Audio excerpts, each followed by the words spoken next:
pass for William. Daniels for the win. It's gone. LSU does it.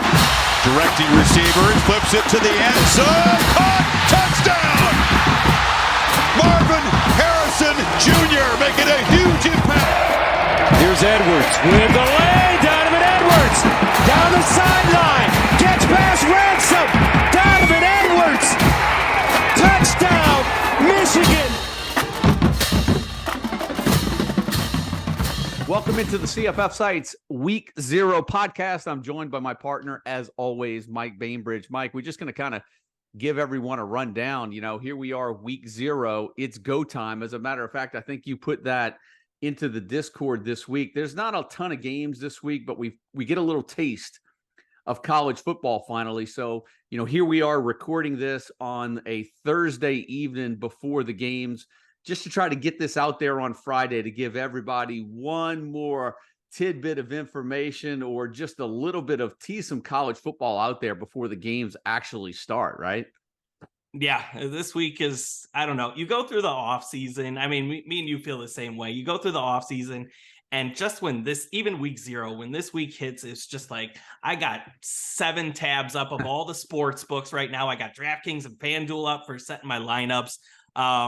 You know, college fantasy football, the regular season's a week away, but just, it's that energy and that just like, you're just on the move 24/7, it feels like. And hey, it's what we do, and we love it, and it's a blast, and I'm ready to talk some Week 0. You know, here, I know a lot of, look, I love watching college football. I'm not a huge fan of Week 0 because it's kind of an in-between for us. We get caught in that lane of, how much do we update the preseason content and when do we move into the regular season content? We've got to get those Week 0 projections up, but we've got a lot of people still college fantasy football drafts ready to go. We just know from the history of the site, there's going to be a lot of college fantasy football drafts between now and even next Saturday before Week 1 begins, because not all leagues play Week 0.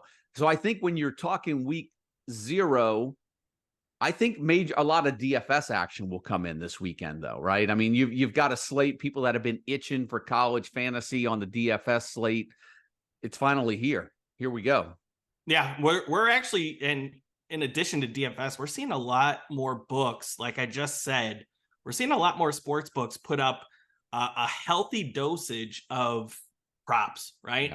Yeah. We still don't have a New Mexico State and UMass props up yet. Probably wishful thinking at that point, but we're seeing a lot more sports books put up college football props, and we are here to help you win some money and take advantage of those mistakes that might be out there. Yeah, let's get into that real quick, because we went live with your first DFS article for Week 0 today.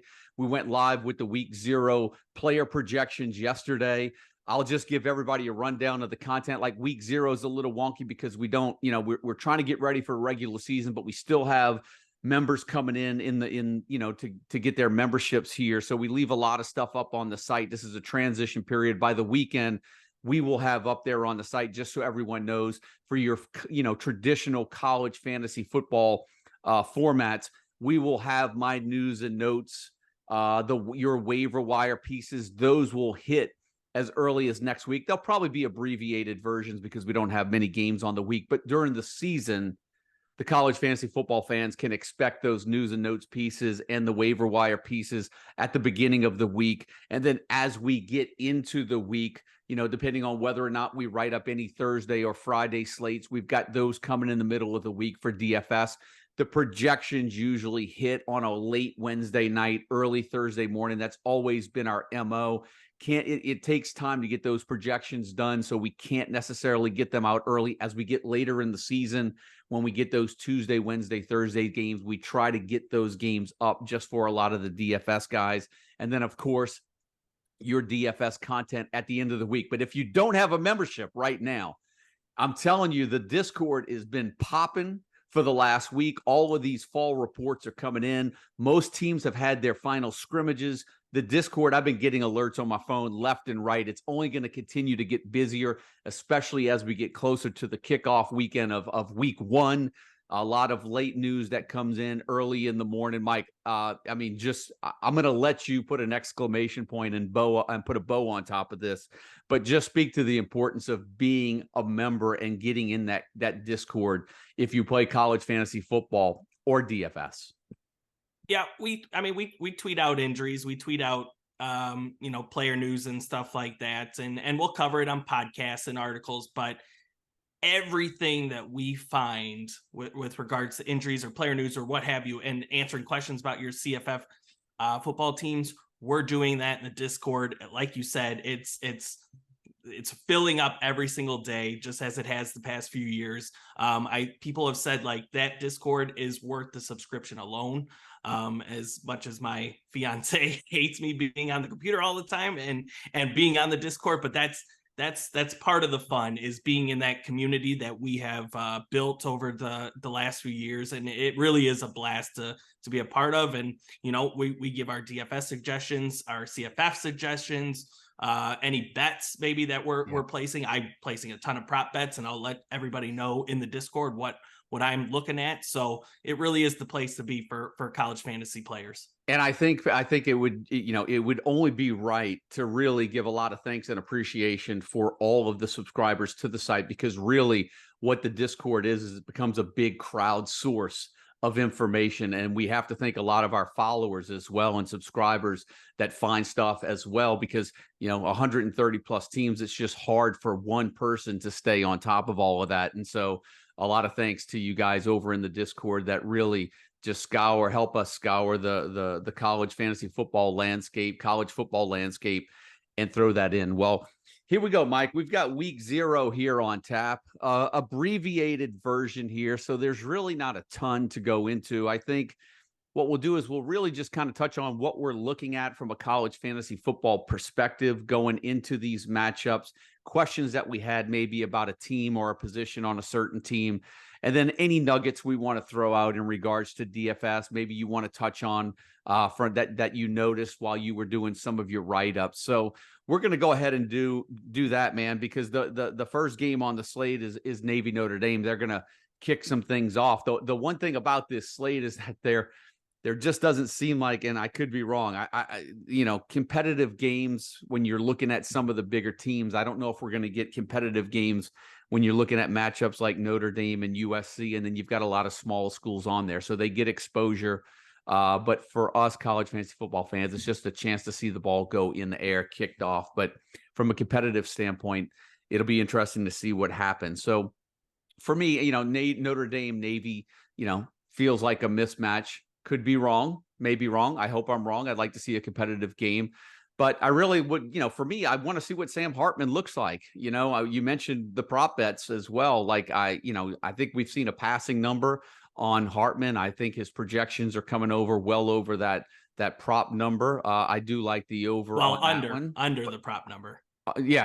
I'm sorry. Under. So so I'm kind of curious to kind of get your take from a DFS standpoint on this.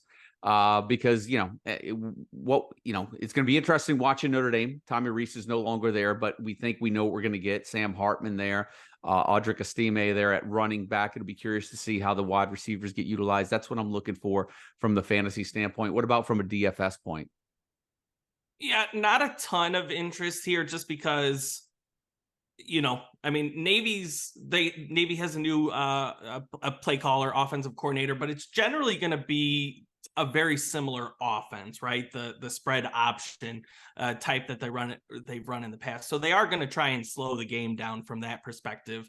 So for me, it's really Audric Estime here.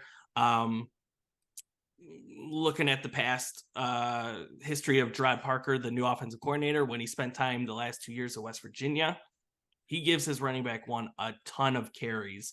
And, behind Audric Estime, couple of question marks, right? Chris Tyree moved to slot receiver. Logan Diggs transferred out during the offseason. He's now at LSU. So what does it look like behind him? And is the coaching staff going to give anybody any significant carries behind Estime? Jadarian Price, coming off injury, said to have looked good, and people have said, I think there's some in the community that think he's even as talented, or if not more, than Audric Estime. So How does he look? Devin Ford, the former Penn State transfers back there as well. But this offensive coordinator has shown that he loves to give his running back one the football quite a bit. So Audric Estime is the centerpiece, I think, for your lineups at the running back position this week in DFS. Passing game, I don't know. I'm not spending up for Sam Hartman, right? Just a slower pace game. Major question marks at the pass catchers for Notre Dame. Jaden Thomas said to have looked pretty good in fall camp, seems to be the solidified number one there. Tobias Merriweather, mixed reports that I've seen.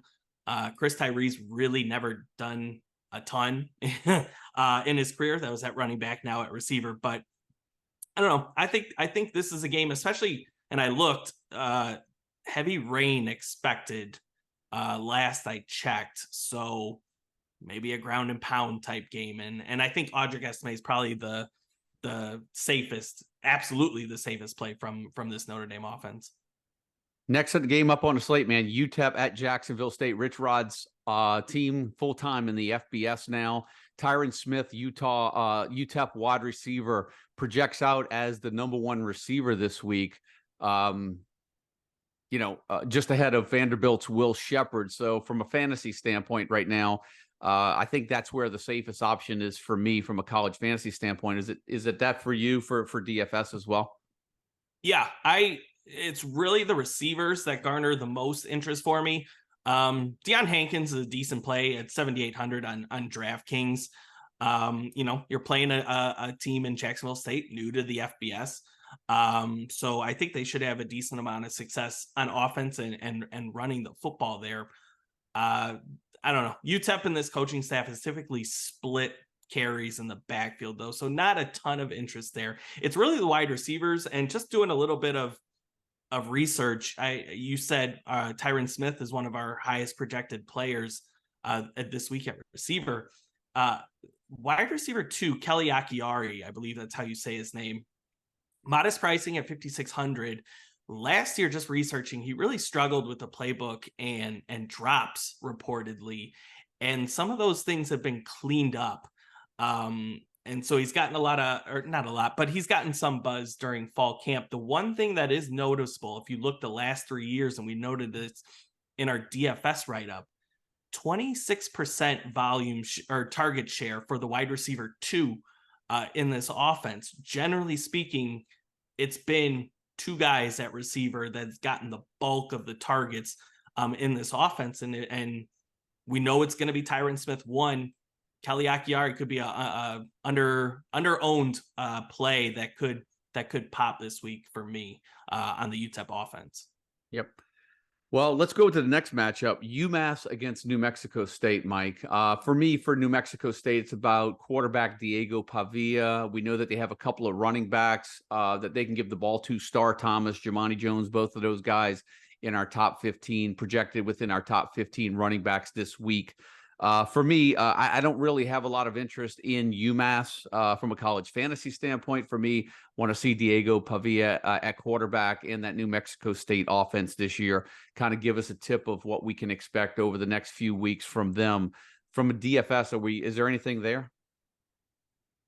Not on the UMass side. I would say the quarterback, and I wish I would have looked up beforehand before we started podcasting. I knew UMass was on the slate, obviously, because I wrote up the DFS podcast or the DFS write-up, but I don't even want to attempt to say his name. Pomacon, something like that. I apologize for the butchering of that. But if there is anybody on the UMass side, it will be their quarterback. This offensive coordinator, Steve Kazula, came over. He was an analyst at Michigan, but when he was coaching Division III at Ferris State, he just hammered his quarterback in the running game.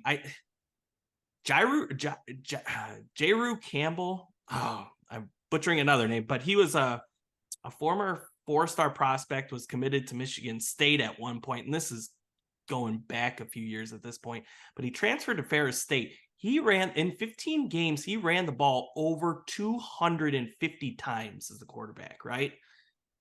again, I'm not really suggesting playing the UMass QB1 here, but this is a coordinator that does love to get his quarterback involved in the running game.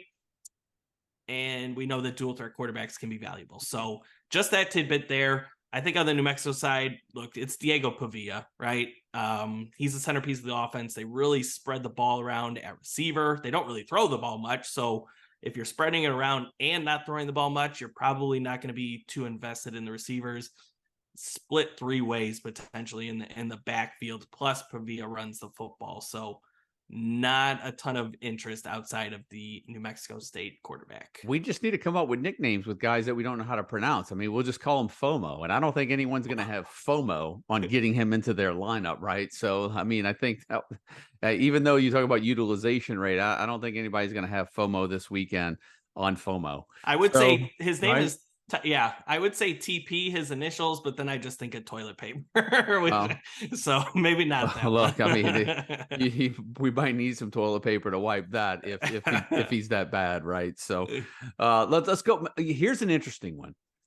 To me, this is the most interesting matchup of the weekend. Ohio at San Diego State, because we talked about in the preseason how set we feel that Ohio offense looks at quarterback, at running back, at receiver. Traditionally, historically, San Diego State has been one of those defenses where you don't necessarily want to play. We don't know if we're going to get a bunch of riches there. But I remember there was a matchup not that long ago. It might have been a bowl game, but I remember Ohio playing San Diego State and just wiping them out. So there is some history of Ohio having some success against San Diego State. This is a real intriguing matchup to me because I don't know what to expect from San Diego State this year. You know, we talked about how we used to getting running backs. You know, are they going to be a little bit more ground and pound? I feel like they play a little bit faster on offense than they used to. Does that create a little bit more opportunity for Ohio? And really, this game could just come down to the team that's been the most efficient coming out of fall camp. I still like a guy like, say, Bangura and Curtis Rourke. I still think Ohio, I could be wrong, but I still think Ohio is going to be able to score some points on San Diego State.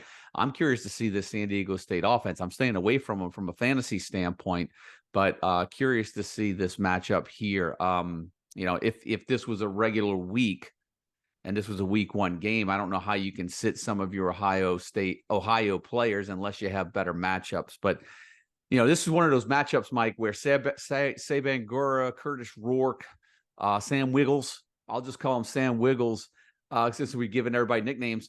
They play well in this matchup. How are you going to bench them anywhere else the rest of the year? So what about from a DFS standpoint, man?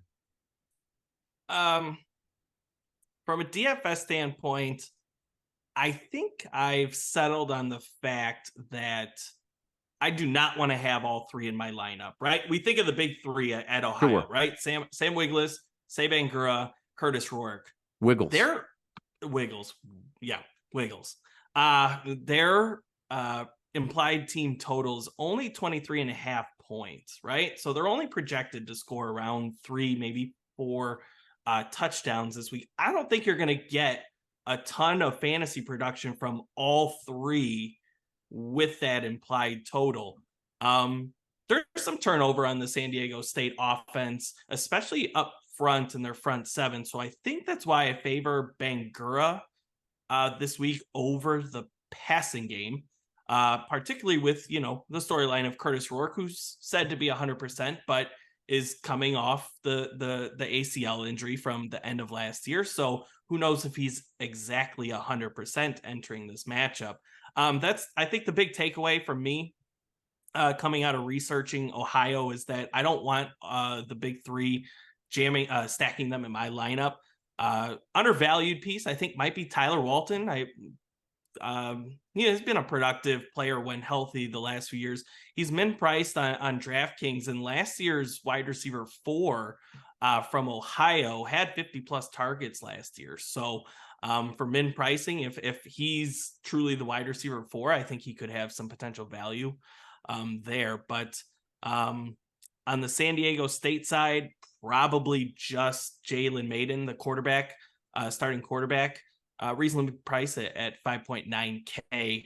You kind of hinted at it. We just the days of Juwan Washington, just all those, big time San Diego State running backs. It's just, it feels like a thing of the past at this point. We would note that one point is that there was an article a few weeks back that really kind of clarified that Keenan Christian, the former USC transfer, is the running back one coming out of fall camp. So I did think that was interesting that they made it a point to say that. So if we're not heavily, we don't have a big lean on anyone in that backfield yet. Not in that backfield. They really have spread it out the last few years, but Keenan Christian would be the guy. And he's a 4-4 track guy that could just, even if he gets 10 carries, he could bust a long one with that long track speed. So look, Hawaii going at Vanderbilt last year. Vanderbilt crushed Hawaii when they went out to the island.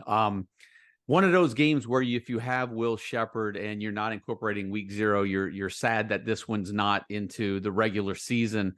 And then, this is a game where I can see where a lot of leagues that have drafted already or have not drafted, people are going to get a look at this offense for Hawaii, and there are going to be some players that kind of jump on the waiver wire or get picked up because they're just going to throw it around a ton, right? So for me, Will Shepherd in fantasy, but everything else for me is up in the air right now. Anything for DFS that you're looking at?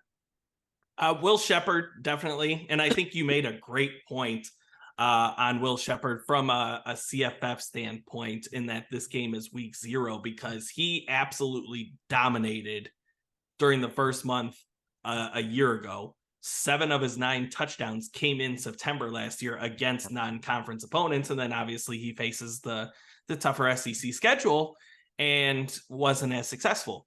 So a little disappointing from a CFF aspect, but I think it's wheels up at 5K. He's I believe you said he's, if not the top projected receiver for us this week, he's the second with Tyron Smith. So I would make it a point, though, you are not stacking Shepherd with AJ Swan, the quarterback, at his price tag of $8,500. Don't need to do it. AJ Swan should have a decent year, I think. He showed some promise as a freshman, but he is a complete 0, if not a negative, as a runner. So he's going to need to score, at least throw for 250 and 3 touchdowns to match his 8.5K price tag on DraftKings. So I think it's Will Shepherd, and everybody else you're just taking a dice roll there. Hawaii, we've been talking about Hawaii since March, right? I've wanted to see a depth chart. I said I would pay money to see a depth chart, and we finally got it this week. Not the greatest news that I was hoping for, since I was projecting Chucky Hines to be one of the team's top or starters at receiver. But I don't know. You're taking a dice roll with anybody at this point. They're all cheap enough to where you could take a dice roll, but I would take a shot on somebody, right?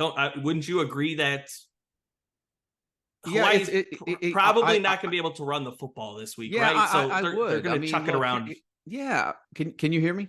Yeah. Here's the thing. We were expecting more from Hawaii offense last year. There's nowhere to go but up after last year.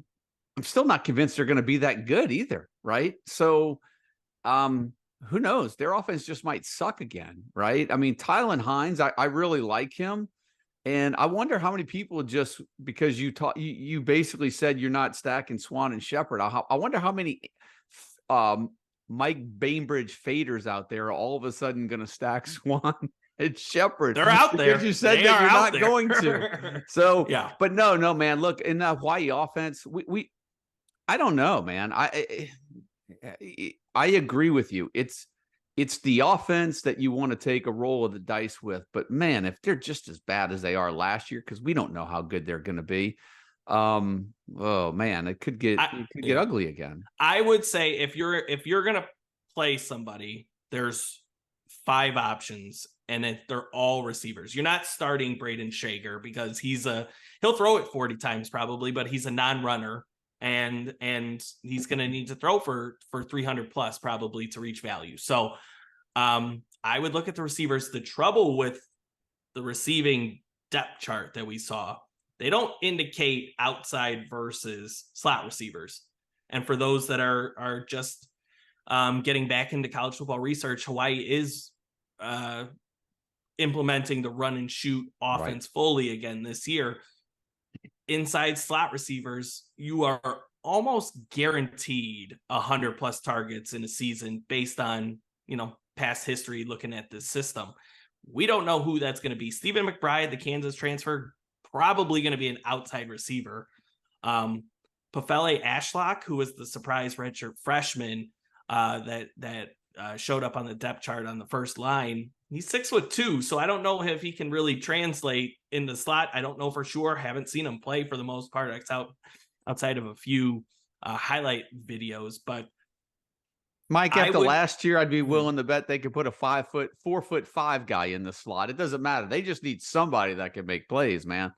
Yeah, and from those that covered the team, Ashlock was said to have made a few highlight reel catches during fall camp. So look, we don't know for sure at this point. We don't know where guys are going to line up. We don't know. We have starters. We don't know how the rotation's going to be, if they're going to rotate 5-6 guys in there. So I probably would take a chance on somebody in your DFS lineup, because they're going to throw it 40 to 50 times. So you're going to get those PPR points, but I can't tell you with any certainty of who that guy is going to be.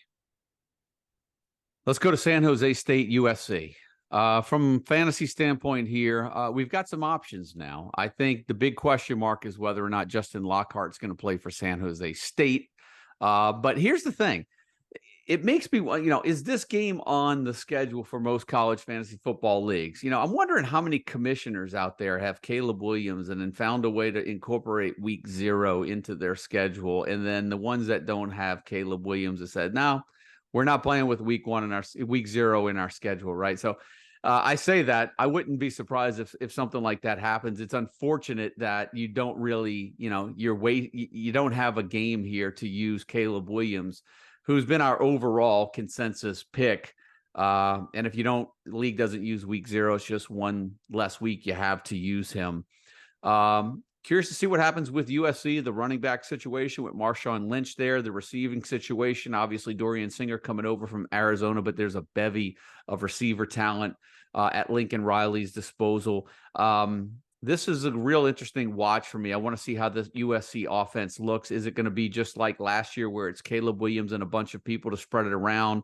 And what does the running back situation look like with Marshawn Lynch, Austin Jones? We know they've got Raleek Brown. Marshawn Lloyd. What did I say? Lynch. Marshawn Lynch. Marshawn Lynch. Yeah, Marshawn Lloyd. If they had Marshawn, right? He'd beast mode, baby. But San Jose State too. I mean, look, last year they really were just a 2-man wrecking crew with Cordero and Elijah Cooks. We're hoping Lockhart takes over that one role. I know we had some reports that he was hurt. Just so a good watch to really assess some fantasy value, I think, in this game. But from a DFS standpoint, Mike, anything really kind of piquing your interest here? Not really from the San Jose State standpoint. I highly doubt Justin Lockhart's going to play. I was looking at a couple message boarders and somebody, who knows, it's probably not, somebody said 2 to 3 weeks potentially for Justin Lockhart. Again, it's just a message border, but he was seen in a cast as recently as this past week. So this close to week 0, I'm not expecting Justin Lockhart to play. That could mean good things for Nick Nash, former quarterback turned receiver who caught a touchdown in the bowl game last year against Eastern Michigan. So he's a guy that I'm potentially looking at.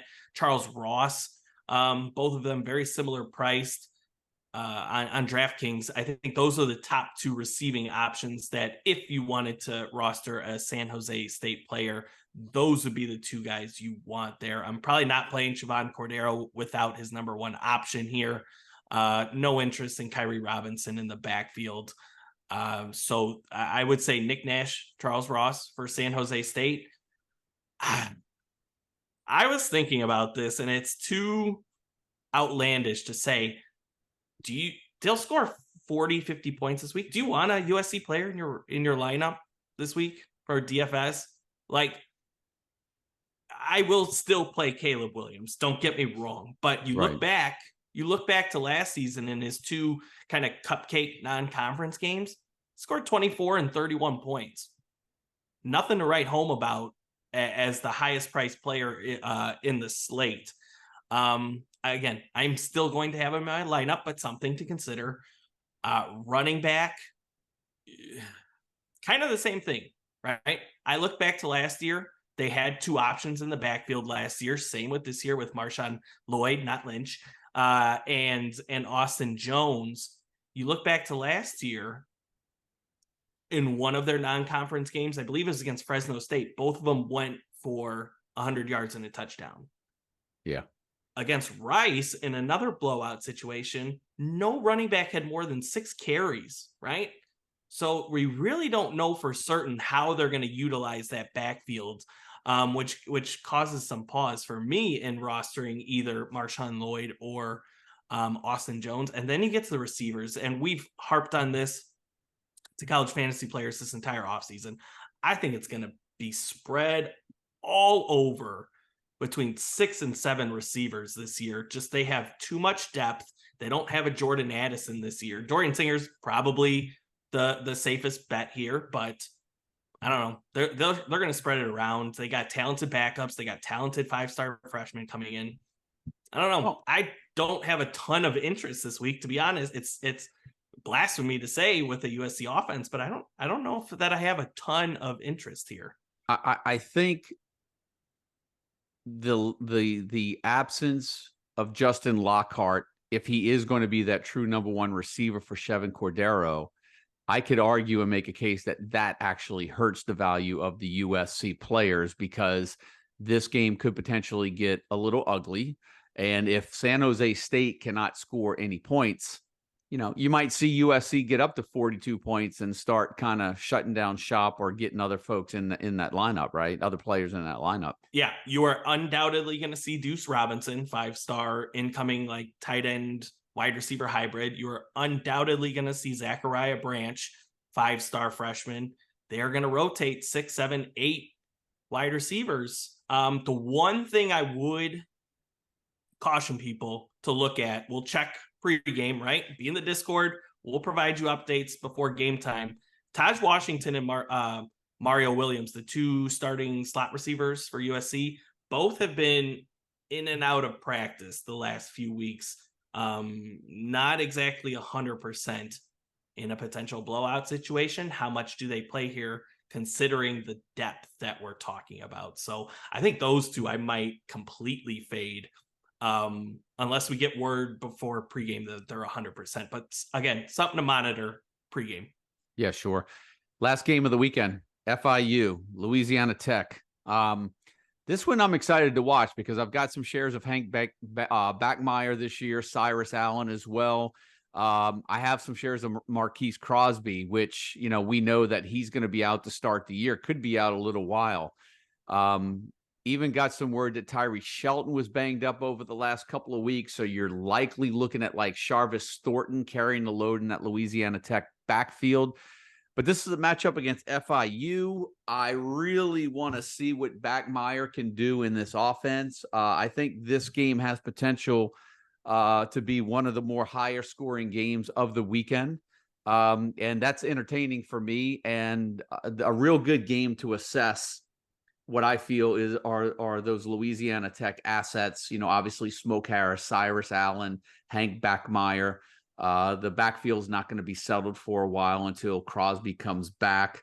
Really an FIU, Mike, somebody that we touched on earlier this year, with the way that Louisiana Tech plays, you wonder if we get a good outing and opener from tight end Josiah Miamin, right? So over at FIU, from a DFS standpoint, any other name that I just mentioned kind of stand out to you? Maybe quarterback Grayson James or anybody else in this? What's from a DFS standpoint? What kind of piques your interest here? Or anything?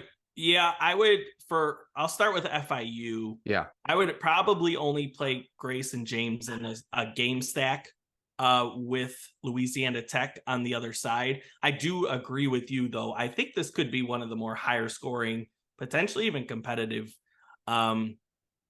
games of the weekend. Grayson James, very inconsistent this past year and just in general in his college career, but he's shown he averaged 29, or he scored at least 29 fantasy points in 4 games last season. So if you get that from a quarterback at 6.2K, you're in a pretty good spot. I don't know much about the wide receivers there now that Tyrese Chambers has transferred out. Chris Mitchell is probably the top option there. Very explosive receiver, but you just look the past few years under offensive coordinator David Yost, they really spread the ball around amongst the receivers. So probably not a ton of interest there. Although if you're playing Grayson James, I would stack a receiver, a potential game stack here for DFS. Josiah Meeman, as you mentioned, very cheap at 3.5K. You are looking at around 52 targets per season from the tight end one under Yost. And we kind of mentioned this during our preseason podcast. Rivaldo Fairweather and his 47 targets from last year gone over to Auburn. And so Meeman, a former Iowa transfer, should step into a pretty profitable role here in the passing game. And he's cheap, right? 3.5K. Louisiana Tech, my focus is the receivers here, and you know that. Yep. Cyrus Allen is one of my favorite receivers. For this offseason in CFF and now in DFS, very cheap at 5.7K for what we think he's going to produce. I think he's going to assume a lot of the Trey Harris targets that we saw last year. It has always been the outside receiver. Don't you have a prop play on him? Oh yeah, he was 50.5 set up on Prize Picks. That has now since been raised to 55.5. I still think he goes over both. He led the team in ADOT and yards per catch last season. He's a very explosive player, and I think he's gonna really shine this week against a very porous FIU secondary. But I will just close on this. I think, given the injuries that you mentioned with Crosby and Shelton in the backfield, that this is going to be a high volume passing attack for at least this week. And I would suggest you could stack Bachmeier with the 2 receivers. If Bachmeier is not going to run, so he doesn't provide a ton of value from that aspect. But if you want to have Cyrus Allen and Smoke Harris together in a lineup, I don't think that's a bad strategy. You're looking at Bachmeier's the third highest projected quarterback in our projections this week.